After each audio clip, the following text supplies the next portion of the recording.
अपनी आंखें बंद करें और एक सैमुराई की तस्वीर सोचें। आप क्या देखते हैं? आपको दिखती है एक योद्धा की आत्मा, उसके हाथ में चमकती हुई कटाना। आपको दिखता है एक अकेला योद्धा जो नामुमकिन हालात में भी सीना ताकर खड़ा है। एक ऐसा इंसान जो अपने ऑनर, अपने सम्मान के लिए एक प्राचीन कोड से बंधा है, जो आदेश मैंने से पहले मरना पसंद करेगा। ये तस्वीर खूबसूरत है, सिनेमैटिक गोल्ड है। इस तस्वीर के दम पर हर साल करोड़ों की फिल्मीन और वीडियो गेम्स बिकते हैं। लेकिन ये पूरी तरह से एक झूठ है। इतिहास कोई फिल्मी स्क्रिप्ट नहीं होता। सैमुराई क्लास, जिसने करीब 700 सालों तक जापान पर राज किया, उनकी सच्चाई काफी अलग थी। वो कहीं ज्यादा पेचीदा, कहीं ज्यादा क्रूर और उन रोमांटिक मिथ्स से कहीं ज्यादा टेक्नोलॉजिकली एडवांस था जिन्हें हम आज मानते हैं। हमने उन्हें उनकी इंसानियत से अलग करके बस एक किरदार बना दिया है। हमने उन हथियारों को नजरअंदाज कर दिया जिन्हें उन्होंने दरअसल महारत से बनाया था, वो इंजीनियरिंग के नमूने जो वो पहनते थे, और वो बुशीडो का कोड जो, स्पॉइलर अलर्ट, वैसा बिल्कुल नहीं था जैसा आप सोचते हैं। आज हम सिर्फ गलतियों को सुधार नहीं रहे, हम सच्चाई की खुदाई कर रहे हैं। उनके धनुष की फिजिक्स से लेकर उनकी वफादारी के असली सौदे तक। आज हम हॉलीवुड के झूठ का पर्दाफाश करेंगे। ये कहानी है असली सैमुराई की। अगर आपके पास टाइम मशीन होती और आप ही इन पीरियड में यानी करीब 10th सेंचुरी में जाते और किसी योद्धा से कहते कि वो आपको अपनी आत्मा दिखाए, तो वो आपको तलवार नहीं पकड़ता। वो शायद हैरानी से आपको देखता और आपके हाथ में एक धनुष थामा देता। अपने अस्तित्व की शुरुआत के कई सदियों तक सैमुराई अपनी तलवारबाजी के लिए नहीं जाने जाते थे। वो जाने जाते थे घोड़े पर सवार होकर दूर से मौत बरसाने की कला के लिए। उस सुनहरे दौर में योद्धाओं के रास्ते को तलवार का रास्ता नहीं कहा जाता था, यूज कहा जाता था क्यूबानोमिची, यानी घोड़े और धनुष का रास्ता। जरा उनके हथियार पर ध्यान दें।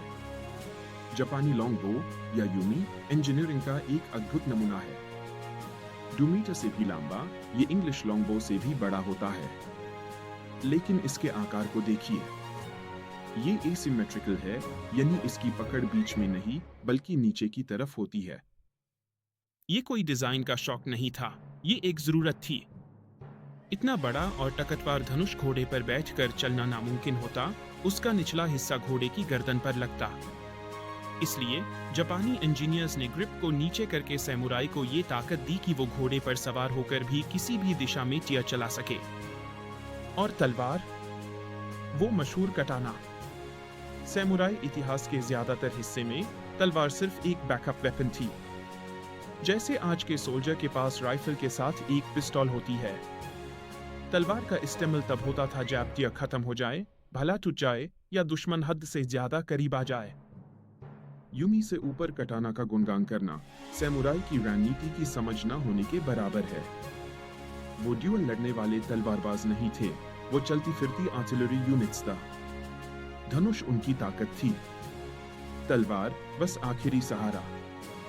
लेकिन सेंगोकू जिदाई यानी वॉरिंग स्टेट्स के उस भयंकर दौर में ये तीरंदाज जिंदा कैसे बचे थे? हॉलीवुड मूवीज हमें दिखाती है कि योद्धा भरी भरकम सूट पहनते थे जो रोबोट जैसे लगते हैं, या फिर ऐसे कपड़े जो कोई सुरक्षा ही ना दे। असल में उनका कवच मटेरियल साइंस की एक जीत थी। एक मिथ है कि सैमुराई आमो लकड़ी और बांस का बना होता था। ये गलत है। हालांकि बांस का इस्तेमाल कभी कभी होता था, लेकिन आमो का मुख्य हिस्सा लोहे और चांदी का एक मिश्रण होता था, जिस पर मौसम से बचने के लिए लाकर की कई परतें चढ़ाई जाती थी। इस डिजाइन की खासियत थी इसकी लचक। यूरोपियन नाइट्स की तरह, जिन्होंने चोट रोकने के लिए सख्त स्टील की प्लेट्स पहनना शुरू किया, सैमुराई को जापान के पहाड़ी और नामी वाले इलाकों में फुर्ती की जरूरत थी। उनका आमो लैमिला था, हजारों छोटी स्केल्स लोहे और चांदी की, जिन्हें मजबूत रेशम या चांदी की डोरियों से बांधा जाता था। ये डिजाइन दो काम करता था।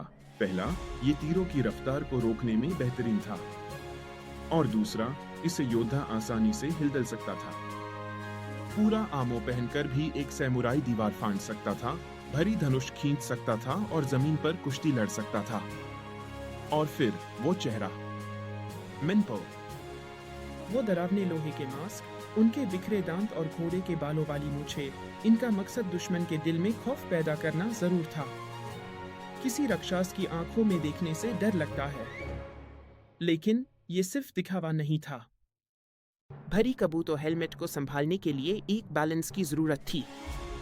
ये मास्क ठुड्डी को पकड़ कर रखता था ताकि घुड़सवारी करते वक्त हेलमेट हिले नहीं, और लोहे की परतें चेहरे को युद्ध के मैदान में उड़ने वाले मलबे से बचाती एथ।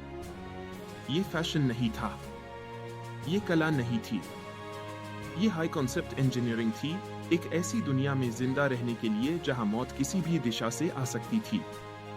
अब बात करते हैं सबसे बड़े झूठ की। वो नियम, बुशिडो।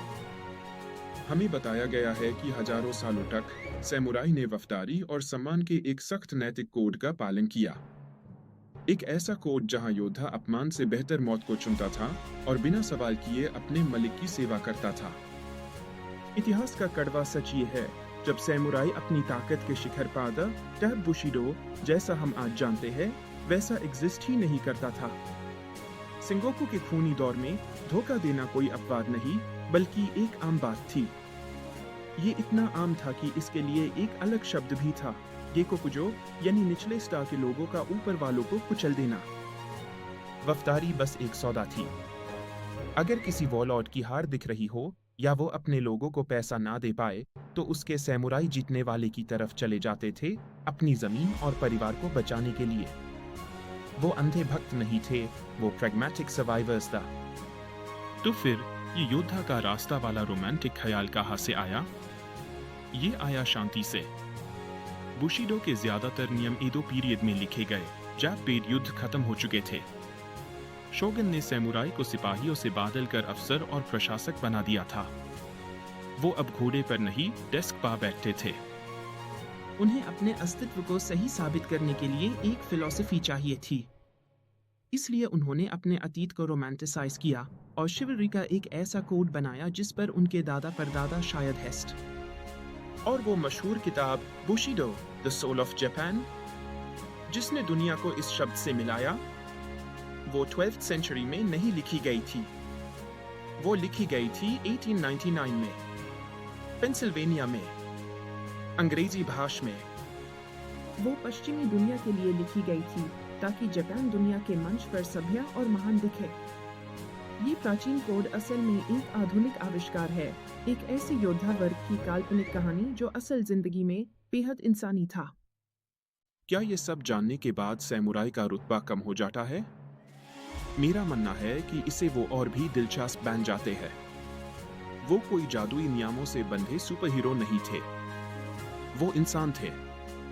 वो प्रोफेशनल सोल्जर्स थे जिन्होंने घोड़े और धनुष पर महारत हासिल की, जिन्होंने नरक जैसे हालात में जिंदा रहने के लिए बेहतरीन आमो बनाया, और जो एक ऐसी राजनीति में जिंदा रही जहां धोखा देना जिंदा रहने की कला थी। वो कमियां रखते थे, वो क्रूरता, वो इंसान थे, और उनका असली इतिहास किसी भी मूवी स्क्रिप्ट से कहीं ज्यादा रोमांचक है।